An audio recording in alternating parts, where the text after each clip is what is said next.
پھر آپ نے ایک سوال یہ بھی تحریر فرمایا کہ تعلیم کے موضوع پر بات کی اور دیوبند اور علی گڑھ کی کامیاب مثالیں موجود ہیں، لیکن اس طرح کی بہت سی کاوشیں ہوئیں، مالی تعاون کی بھی کمی نہیں تھی، لیکن ملکی سطح تک بھی کامیابی نہ مل سکی۔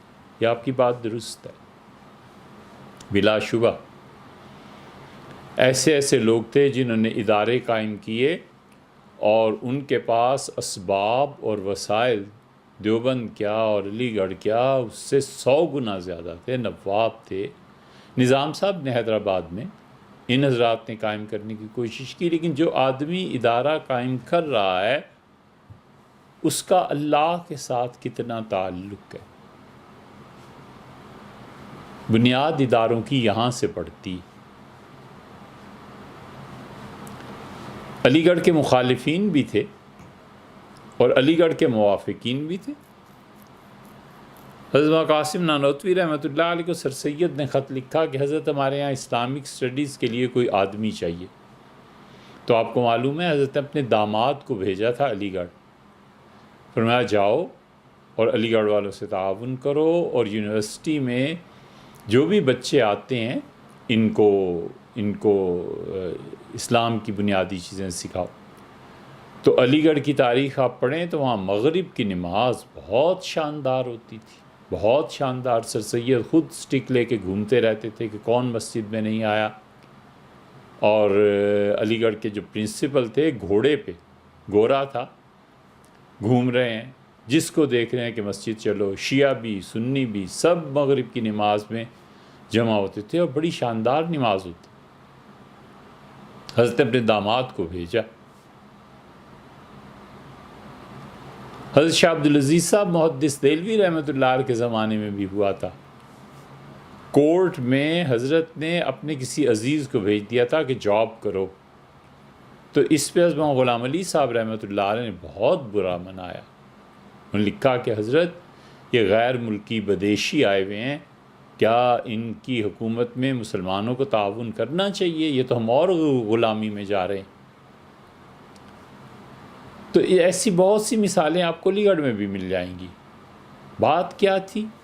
بات یہ تھی کہ علی گڑھ میں جو دین کی قدر یا جو چیزیں تھیں سر سید جانتے تھے ان چیزوں کو، کون آدمی کہاں پہ کیا کام کر رہا ہے اپنے ادارے میں لانا ہے۔ اور حضرت نانوتوی رحمۃ اللہ علیہ وہاں جو کچھ بعض باتیں پڑھائی جا رہی تھیں، کسی نے کہا حضرت اس کی اصلاح کر دیں، تو حضرت نے فرمایا کہ بادام کڑوا ہو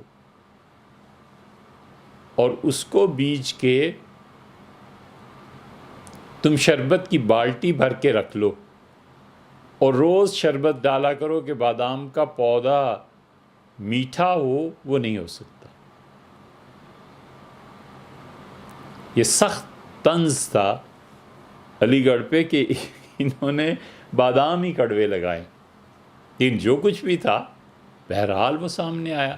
دوسری طرف آپ دیکھیں دیوبند کا، تو کسی نے وہاں مکہ مکرمہ میں کہا کہ حضرت الحمدللہ دیوبند میں ایک دارالعلوم قائم ہو گیا، اور وہ دیوبند کا ہی آدمی تھا۔ اسے کہا حضرت ہم نے بڑی محنت کر کے اسے قائم کیا۔ تو حاجی امداد اللہ صاحب رحمۃ اللہ نے برا منایا اس بات کا، فرمایا جی ہاں آپ ہی کی محنتوں سے تو بنا ہے، اور وہ سینکڑوں پیشانیاں جو تہجد کی نماز میں زمین پہ رگڑی گئیں اور جن کے آنسوؤں سے مسلح تر ہوئے، انہوں نے تو کچھ کیا ہی نہیں، ہاں آپ ہی کی محنت سے تو دارالعلوم بنا۔ تو اسی شخصیت کون ہے؟ بنا کون رہا ہے؟ شبلی نے ادارہ قائم کیا تھا دارالمصنف، اب تک کام کر رہا ہے، اور کمال ہے 1906 میں 7 میں انہوں نے جن چیزوں کو شروع کیا، یہ پورے بر صغیر میں واحد ادارہ ہے جس کی چیزیں اب تک آ رہی ہیں۔ 125 سال ہونے کے قریب ہے اس کو۔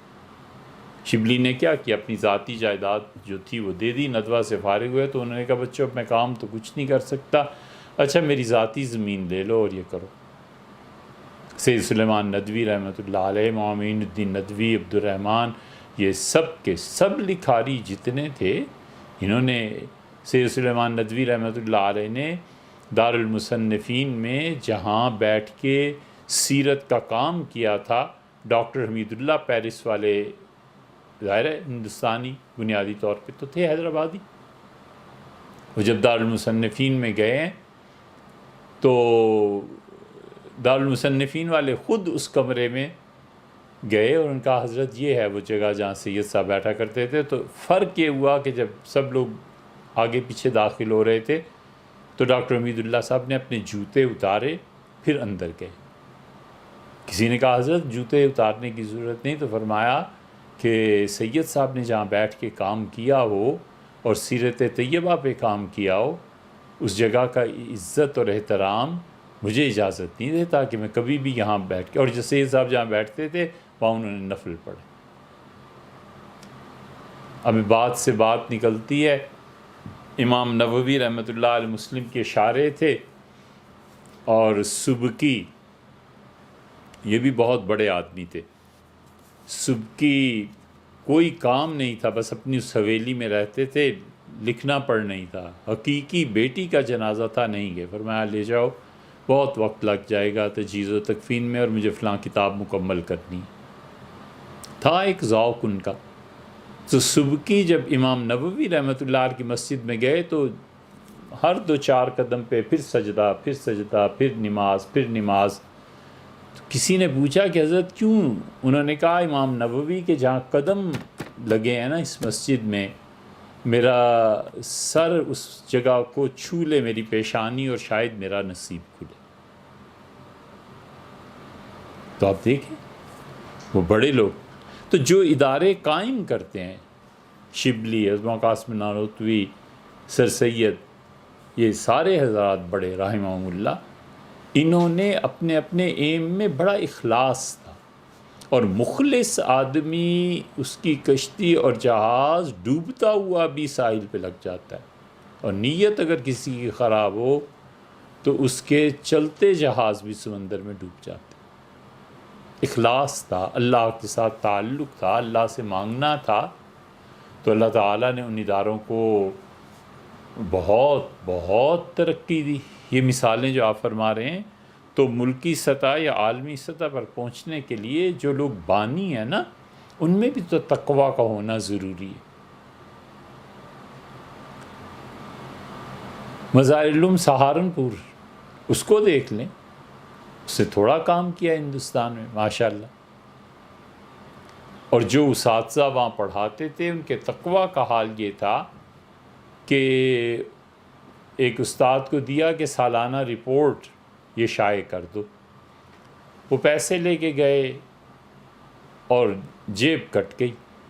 واپس آئے اور اپنا مکان بیچنے لگے کہ مدرسے کے پیسوں میں یہ کمی واقع ہو گئی. تو کسی نے کہا کہ آپ کا کیا قصور ہے، جیب کٹ گئی نا، اور آپ ہر طرح سے قابل اعتماد ہیں، آپ سے کون پوچھے گا؟ انہوں نے کہا نہیں، اللہ تو پوچھے گا، میں ڈرتا ہوں خدا سے.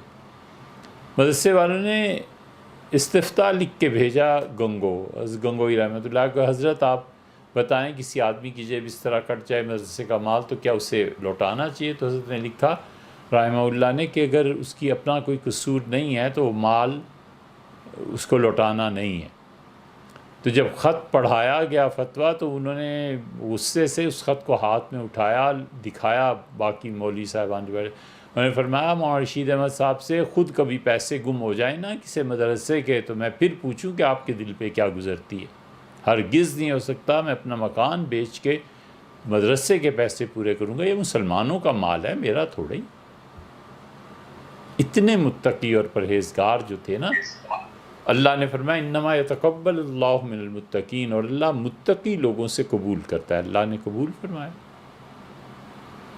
لمبی تاریخ میں کیا جائیں، اس دارالعلوم کے مقابلے میں کلکتہ میں کوشش ہوئی، حیدرآباد میں کوشش ہوئی، مختلف جگہوں پہ کوشش ہوئی، لیکن نہیں چل سکے. افراد ہی نہیں تھے، وہ تقوی ہی نہیں تھا. اور جو افراد بھی، اب افراد کی اگر آپ بات کرتے ہیں کہ افراد اتنے اچھے مل جائیں، تو یہ حیدرآباد والوں نے قائم کیا تھا جامعہ عثمانیہ جو تھی، نظام صاحب نے جو بنائی تھی، کمال کی چیز تھی، کمال کی چیز تھی. کوئی آدمی ایسا نہیں ہے اس پورے دور میں جس نے وہاں سے استفادہ نہ کیا.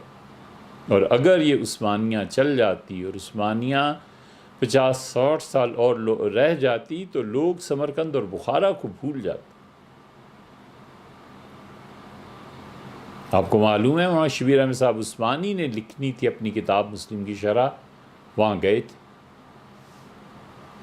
شبلی گئے تھے، دارالعلوم دیوبند کے محتمم وہاں گئے تھے، پیسے کی خاطر بھی اور چندے کی خاطر بھی اور علم کی خاطر بھی. مولانا مودودی اور ان کے بڑے بھائی وہاں گئے تھے، مولانا مناظر حسن گیلانی وہاں گئے تھے، جوش ملی آبادی گئے تھے. پوری ایک تاریخ ہے. اور حیدرآباد والوں نے کمال کیا، انہوں نے کمال کیا، انہوں نے ہر آنے والی کی قدر کی، اس کا بندوبست کیا. حیدرآباد سے جو کتابیں اس وقت چھپی تھیں جو کلمی تھیں وہ بعد میں مصر والوں نے چھاپی ہیں. اس وقت عالم اسلام میں یہ واحد ادارہ تھا جو ترکی کے مقابلے میں آ رہا تھا.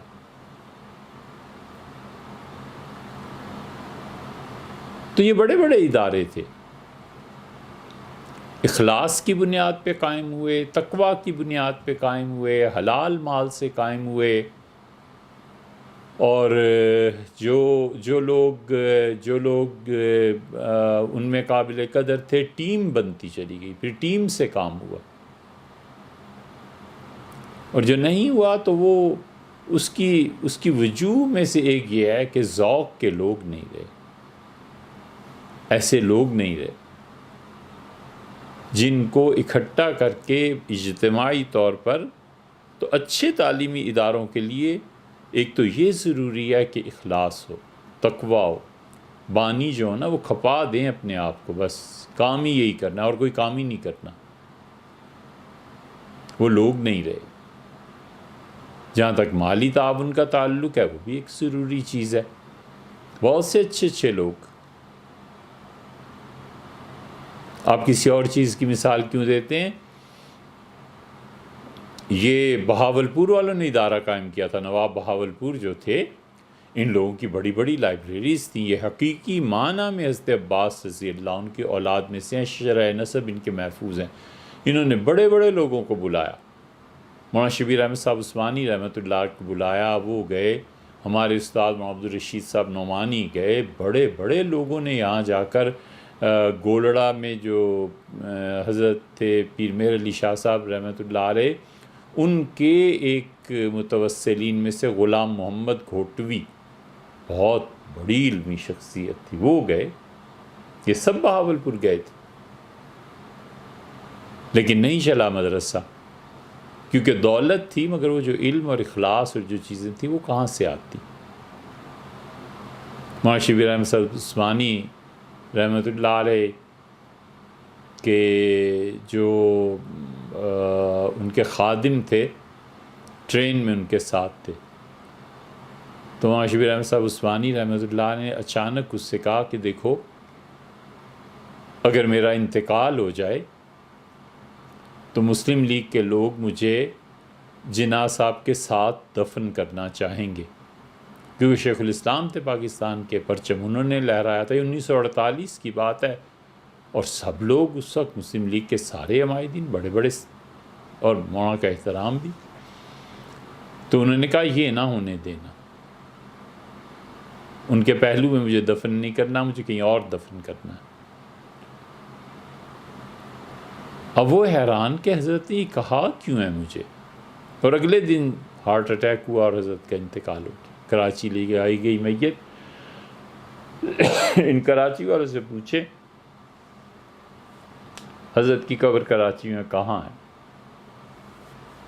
سید سلیمان ندوی اور مولانا شبیر احمد صاحب عثمانی رحمۃ اللہ علیہ دونوں بڑی شخصیات ایک دوسرے کے پہلو میں دفن ہے. یہ کراچی والے بتائیں گے پتہ کہاں دفن. تو اس لیے تعلیمی اداروں میں، اور پھر تعلیمی ادارے اگر قائم کرنے ہیں تو نصاب کو کون سا پڑھایا جائے گا. یہ ایسے ہی نہیں تھے، یہ بڑی گہری نظر رکھتے تھے کہ ہم اپنے بچوں کو کیا پڑھا رہے ہیں. مثلا حدیث پڑھا رہے ہیں. سید انور شاہ صاحب رحمۃ اللہ علیہ نے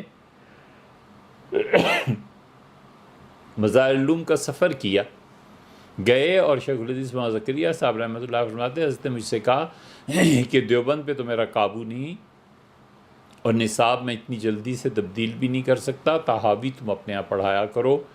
جو طحاوی پڑھتا ہے اسے پتہ ہے کہ حنفیت کیا چیز ہے۔ حضرت ابو الحسن علی ندوی رحمۃ اللہ علیہ نے خود بیٹھ کر اپنی جوانی میں کتابیں لکھی کہ ہم ندوہ میں آئندہ جو ہمارے آنے والی نسل ہے ہم نے اسے کیا پڑھانا ہے۔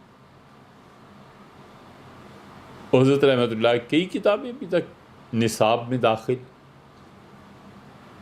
نصاب کی بھی تو فکر کرنی چاہیے نا کہ ہم اپنے بچوں کو کیا بنا رہے ہیں، پڑھانا کیا۔ کئی ایک چیزیں سلہٹ میں حضرت مدنی رحمۃ اللہ علیہ کا رمضان گزرتا تھا اور چھٹی ہو جاتی تھی، حضرت کے بہت متوسلین تھے وہاں پہنچ جاتے تھے، انہوں نے پورا نظام تعلیم مقرر کیا کہ ہم مسلمان بچے انڈیا میں ہمارے بچے یہ پڑھیں گے۔ پھر جب تقسیم ہوئی ہے تو اس وقت علماء نے ایک بہت بڑا اجلاس بلایا اور تعلیم کے لیے اجلاس تھا کہ ہمارے بچے آئندہ جب مختلف اقوام کے ساتھ رہیں گے جو مسلمان نہیں ہیں تو ان بچوں کو کیا پڑھنا چاہیے۔ اور آپ کو معلوم ہے اتنا بڑا اجتماع تھا، لوگ کہتے ہیں کہ ہندوستان بھر سے مسلمان آئے تھے، شاید 50,000 سے بھی زیادہ بڑے بڑے معاہدین، اور دیوبند نے یہ جو اجتماع کیا تھا اس کی صدارت دی حضرت مدنی رحمۃ اللہ علیہ کو، اور انہوں نے کہا نہیں، اس موقع پہ اجمیر شریف کے جو سجادہ نشین ہیں انہیں بلاؤ اور انہیں صدارت دو۔ بڑی حکمت تھی اس میں کہ مسلمان عمومی طور پہ ان چیزوں میں ہیں جن کو ہم درست نہیں سمجھتے، تو ایسے نہ ہو کہ لوگ نہ آئیں، سب آئیں۔ اب ہماری اجتماعی ملت کا مسئلہ ہے، اور اس کے کانفرنس کے نتیجے میں محمد میاں صاحب سے کہا کہ آپ رسائل لکھیے جو ہم مسلمان بچوں کو گھروں میں پڑھائیں گے، شام کے ان کے مکاتیب قائم کیجیے۔ اب تک محمد میاں صاحب کو بنایا ہوا نصاب تعلیم ملتا ہے، تو آپ اس کا موازنہ کریں نا۔ ہمارے بچوں کو جو انگلش پڑھائی جاتی ہے یہ انگلش، اور کہاں وہ جو آپ لوگ بولتے ہیں اور اپنے بچوں کو پڑھاتے ہیں، میتھمیٹکس جو ہمارے ہاں پڑھاتے ہیں جو آپ کے ہاں پڑھاتے ہیں، مستقل، یہ ہم اپنے پاس سے کہہ رہے ہیں کہ مستقل ایک ٹیم بیٹھی رہے بس، اور دنیا بھر کے نصاب تعلیم جو چیزیں پڑھائی جا رہی ہیں کوئی کام نہیں ہے، پیسے لیں، تنخواہیں لیں، اور جہاں کوئی اچھی نئی کتاب نئی چیز ہے اس کو اپنے ملک میں لانا چاہیے کہ بیٹوں کو یہ پڑھاؤ، ان بچیوں کو یہ پڑھاؤ، ان بچیوں کے نصاب میں یہ چیزیں داخل کرو، تو افراد متقی پرہیزگار نصاب تعلیم اور ایسے ماڈلز جن کو دیکھ کر دل چاہے بچوں کا کہ ہمیں یہ بننا ہے، یہ ہونا چاہیے۔ یہ سب چیزیں ایک بنیادی طور پہ تعلیمی ادارے کے لیے ضروری ہوتی ہیں۔ پھر بلڈنگ دیکھ لیں، بلڈنگز بڑی بنتی ہیں ہمیشہ تعلیمی اداروں کی، بچوں کا آپس کا اختلاط، ایک کمرے میں کتنے بچے رہیں گے، کتنے داخل کرنے ہیں، کتنے اس کے بعد سال بھر میں نکلیں گے، یہ سب انتظامی امور ہیں، اور یہ نہیں ہیں۔ اب جہاں ایک کمرے میں 20 بچوں کو ٹھونس دیا جائے تو آپ خود جانتے ہیں کہ اخلاقی طور پہ ان کی حالت کیا ہوگی۔ یہ اس لیے ہے کہ جو کچھ خود پہ گزری ہے بس آگے چلو وہی کرو، جس طرح خود رہ کے اور نامناسب رویے کے ساتھ وقت گزارا ہے، اب وہی نامناسب رویہ اگلی نسل میں منتقل کرنا۔ اور زیادہ تو نہیں کہتے، لیکن افسوس کی بات یہ ہے کہ عالمی سطح پہ نفرتیں پھیلانے والے لوگ آ گئے، محبت نہیں ہے۔ آپ تعلیمی نظام کی بات کرتے ہیں، تعلیمی نظام میں جب تک ٹیچر کے دل میں اتنا درد نہ ہو جیسے اپنے حقیقی بیٹے کا ہوتا ہے، اپنے شاگردوں کے لیے کچھ نہیں ہو سکتا۔ جیسے اپنے بیٹے بیٹیاں ہوتی ہیں، بالکل اپنے بچے ایسی محبت سے، ایسے ہی تعلق سے کہتے ہوئے ذرا شرم آتی ہے کہ آدمی کیا کہے. ہم 7th میں جب پہنچے تو نہیں جا سکے اسکول میں. ہمارے ایک ٹیچر تھے قاضی صاحب، اور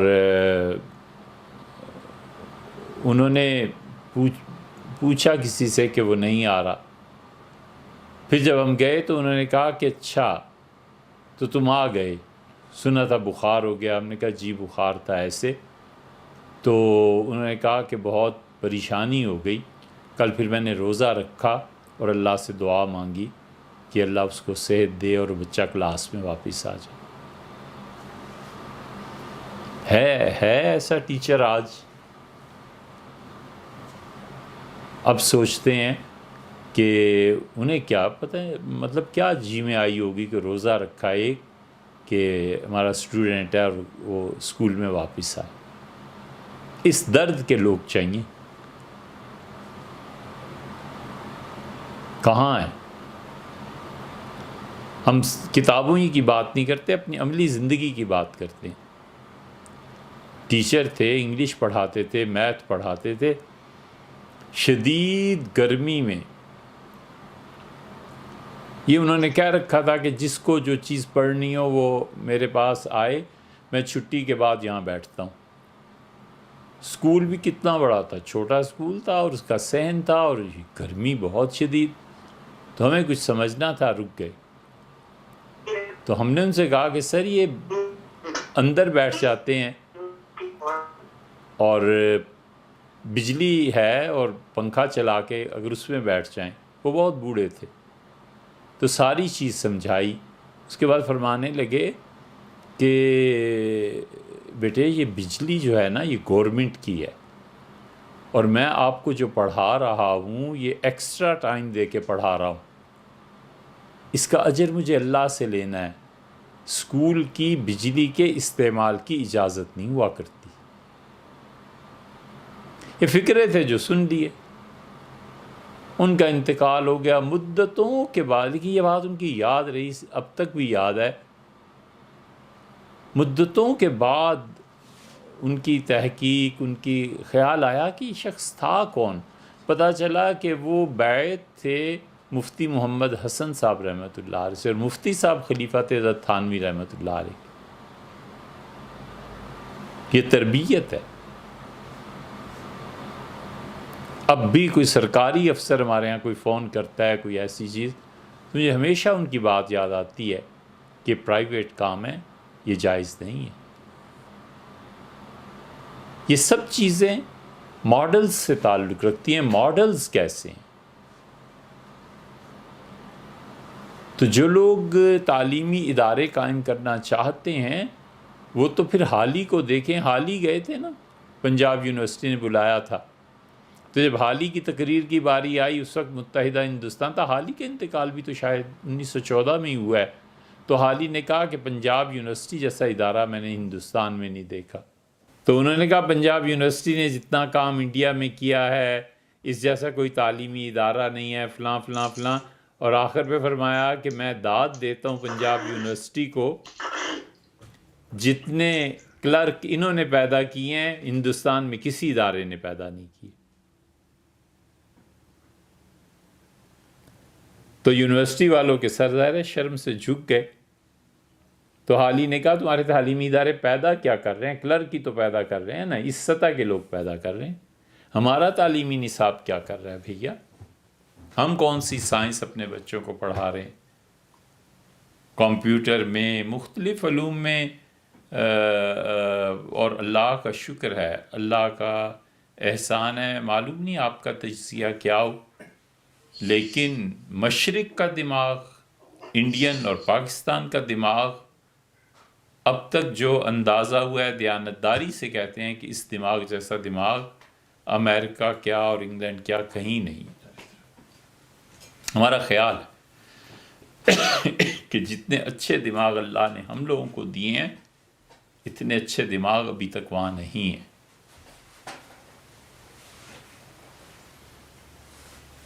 خالص یہودی وہ کہیں کہیں اس دماغ تک پہنچتے ہیں، ادروائز اللہ نے بہت کچھ دیا ہے.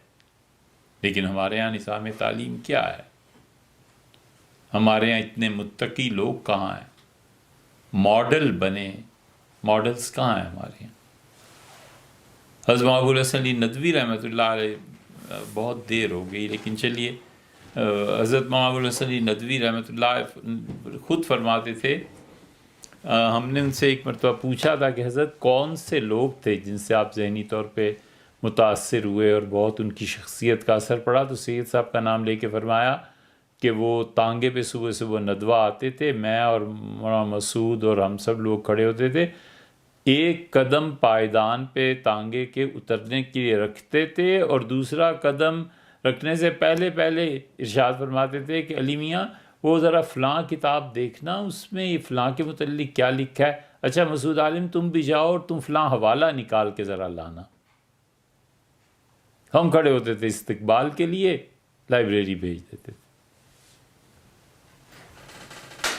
انہوں نے دین کی حفاظت کی، انہوں نے دین کو اپنایا، سینچا، اور پھر انہوں نے دین کو منتقل کیا اگلی نسلوں میں دیانتداری کے ساتھ، اخلاق کے ساتھ. یہ نہیں ہے کہ صرف دینی مدارس میں ہی، اسکول میں بھی، کالج میں بھی جو اچھے پروفیسر، اعلیٰ کردار کے بچے ان سے بہت کچھ سیکھتے ہیں اور سیکھنا بھی چاہیے. لیکن نصاب تعلیم وہ بیچارے کہاں سے دیں گے؟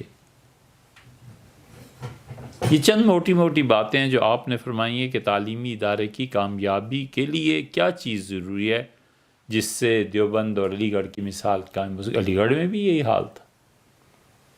سر سید کا انتقال اسی وجہ سے ہوا ہے کہ ان کو شدید صدمہ پہنچا اور بینک کے جو چیک تھے ان کے نام پر ایک آدمی کیش کراتا رہا، اور ایک دن بینک میں ضرورت پیش آئی پیسے کی تو خود وہ، آپ علی گڑھ کی اس میں تاریخ میں پڑھ لیں پھر وہ جو کچھ ہوا اور پھر کیسے وہ آدمی گرفتار ہوا اور جیل ہوئی اور جیل میں وہ زہر کھا کے مر گیا.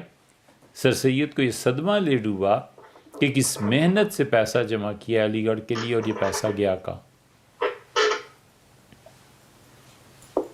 تو اس اجتماعی جد و جہد کی ضرورت ہے کہ ایسے ادارے قائم کیے جائیں، ایسے ماڈلز، ایسے اساتذہ اور نصاب تعلیم، یہ بھی کر لیں تو بہت ہے.